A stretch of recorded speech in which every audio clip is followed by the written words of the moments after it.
What did I do? Yintoni endayenzayo? Wat het ek gedoen? What was done to me? Zintoni ezehlayo? Wat het ander aan my gedoen? What did I fail to do? Yintoni engazange ndiphumelele ukuyenza? En wat het ek nagelaat om te doen? None of us will live this human life without varying degrees of pain and trauma. The message of the Healing of Memories workshop is that whilst healing may take many decades, it is difficult, but in fact it is possible. We do not have to be prisoners of moments in the past. We can accept the reality of what has happened, integrate it into our lives, let go of that which is poisonous, and become free people, if you like, wounded healers.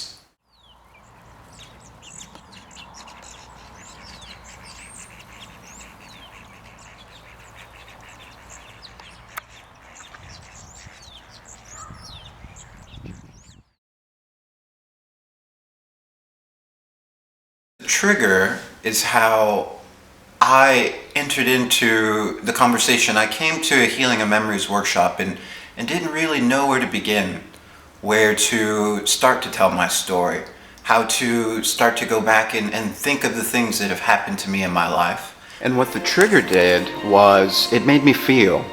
It brought up all of these emotions and memories to the front, and for the rest of the workshop it became about how am I going to use all of this in order to tell my story.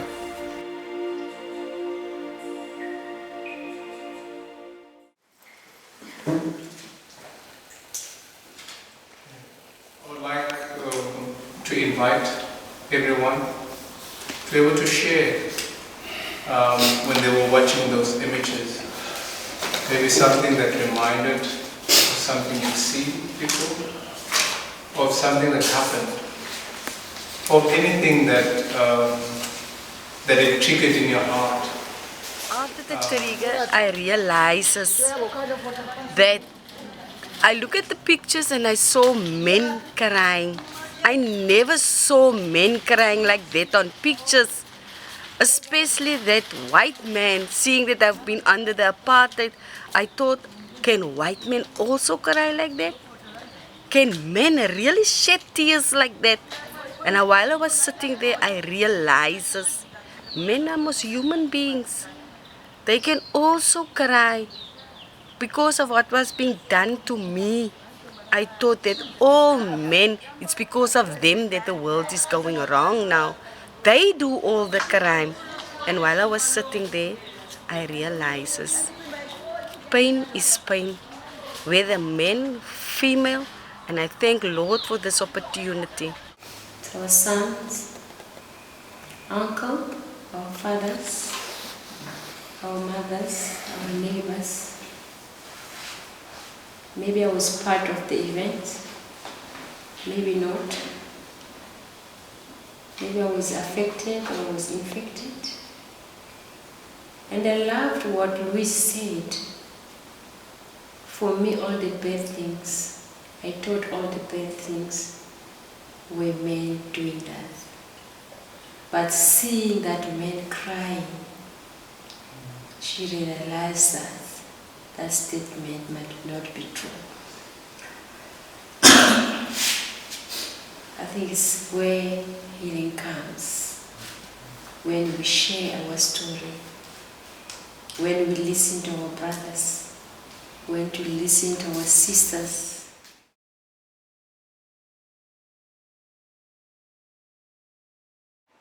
The paper that you have is the paper that we're going to draw your life story.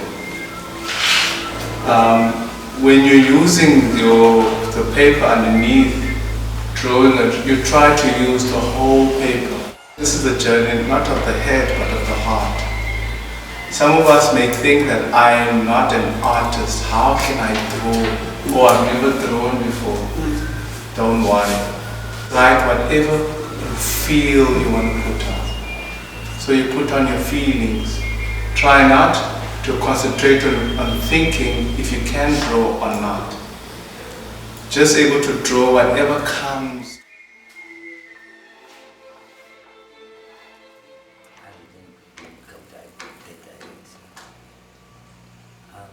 They say it's the wrong phrase, but I think that's what you see. There's a crossroads there, which I was afraid. I was scared. I didn't know what to expect of drawing. I came in touch with things I never spoke about, things I put in the backside of my head, in my subconscious, and I locked it up there. I didn't want to think about it, I didn't want to talk about it, and the moment I started to draw, it was like something opening up in my mind. And all those feelings that hurt, that I carried, for me it was like I wanted to put it on paper, because as I was drawing, stuff just came up en dan het dit by my opgekom en dit het asof my mind oopgegaan het en al hierdie goed het ek begin aan dink. Dit was soos 'n warboel van emosies en gedagtes en die pyn wat daarmee gepaard gegaan het, wat ek al die jare I suppressed that pain all those years. Imagine drawing exercise, it just drew like that pain and those joyful moments, and you know there were tears and there was joy, so like all those feelings just came together. Creativity aspect of drawing as a sort of a first way for people to express themselves. And you know, the wonderful thing about drawing is that sort of makes you equal to everybody else, because it opens you up. Listen, I've not been drawing for the last 60 years or the last 20 years, or I'm not an artist, or whatever. This is children in grade 1 and before school that draws, you know, with crayons. But also that makes you free, because you can be a child again. It's just the ability to sit and to use a crayon, to express something in terms of colors. Because you know what's always good about crayons is that you can express things in different colors. Even if you just make some lines on the paper, if it's in red or black, it says something. You know.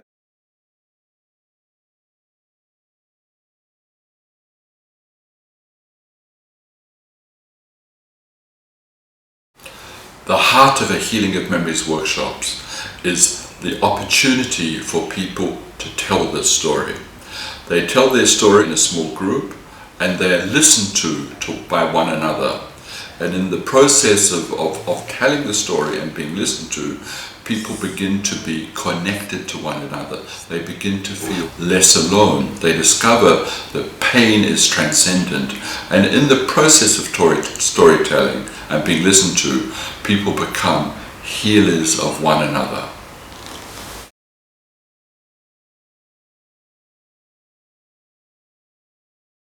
To discuss on the feelings that came in a small group. Abantu bezive elihlobo. Abantu bazive elihlobo. Awuzubiza amagama, awuzuchaza story, uzothi abantu bazive elihlobo qha. Same page? About the feelings that we had in the small groups, in the bigger group, was that there was a sense of each and every one of us have felt anger, and each and every one of us had felt pain and self-pity and resentment, and there was a sense of, you know, I'm not alone. I'm not the only one that has ever felt that. I'm not the only one that has ever felt hurt. So I think it was important for us to speak about all of those emotions in the bigger group, because you come to realize, you know what, you're not the only one that has felt that. And that sense of loneliness and And even guilt and shame for feeling certain emotions is Free. it's gone. And you are faithful. You are Feelings are facts. That we feel the way we feel is simply true. Where people have been deeply hurt, they are totally justified to be filled with hatred, to be bitter, to want revenge. The problem is, if we keep those feelings inside of us, eventually they will take us over, they will destroy us. People begin to find that the space is safe enough where they're able to confront within themselves what horrible feelings are doing to them. But at the same time, when terrible things have happened, often there have been acts of kindness and encouragement and support that we have received. So healing of memory speaks to the journey of letting go of that which is destructive, but taking from the past that which is life-giving, like kindness and gentleness and courage and support. What do you mean when you say life-giving? It says it's life-giving because it brings a whole lot of joy and love in me. I feel alive, I feel well, I feel healthier when I feel that way. But when I feel destroyed, I feel weak. In this section of the workshop, I had a chance to express my emotions in a safe space. And as a big group, we shared our wisdom so that we could find the words to speak about those emotions in a constructive way.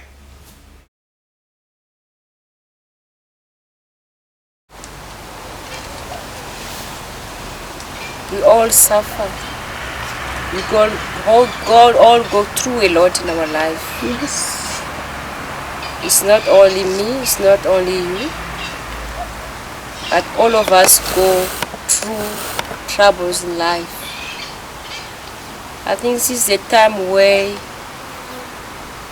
reflect on what you're going to burn. We ask you to write down whatever is destructive inside you that you want to let go of. A burden you feel you've carried long enough.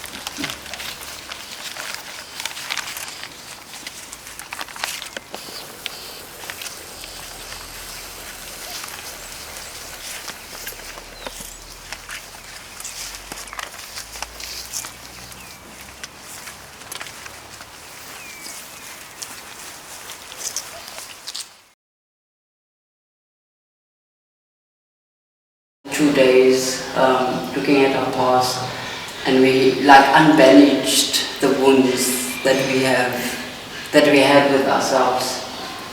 And now we're looking at the future, the hope, a symbolic presentation that we would like people to present. We've got a piece of clay with a candle where you're going to mold the clay into a peace symbol. And peace symbol could present anything that presents hope in your life, presents peace, tranquility, anything. It could be a flower, it could be an elephant, tortoise, anything that speaks to you and about your life and your possibilities into the future.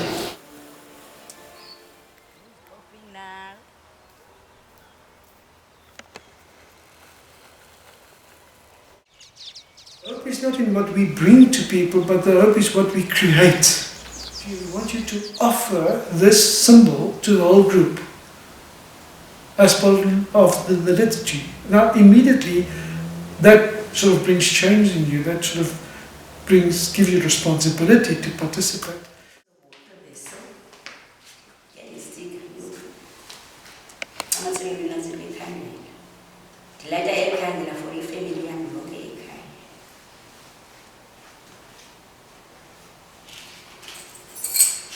And I like this candle. I like this candle for the whole of Africa, where people are dying of poverty and famine and war, and also in our country, people who have died of the xenophobic attacks. so that they remain under the safety of God at all times. Thank you.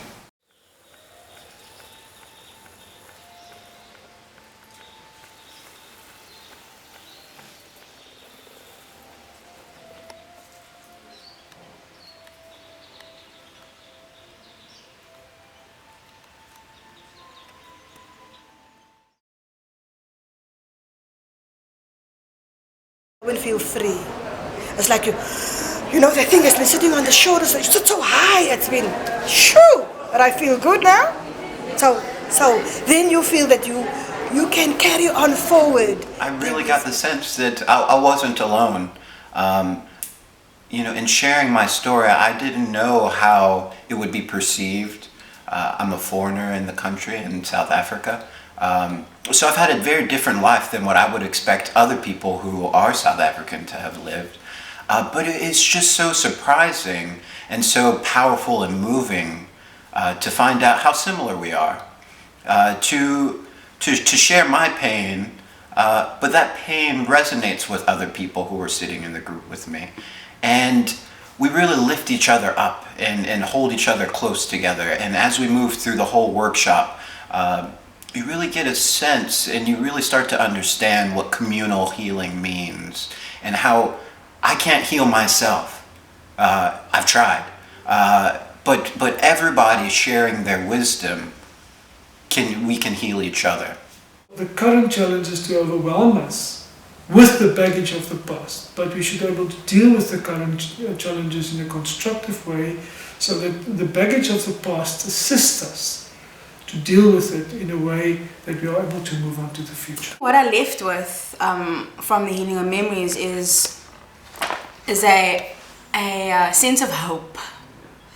And this hope, it's carried me through ever since the actual weekend, simply because it made me more aware of what's happening inside me, what's happening around me, even being able to pick up on what's happening within other people, especially people closer to me. So you have a sense of, you understand, you know, you're not quick to judge, you're not quick to check, you're not quick to be angry. I feel much better. The pain isn't so deep anymore, so intense anymore. Overnight thing, there is still that hurt that comes up. That the more I talk about it, the lesser the pain becomes. And I feel more free to talk with my friends about incidents that happened to me in the past. I shared my story. It was like, well, wow, why didn't I do this earlier? We guarantee the people who come to our workshops one step on the road to healing.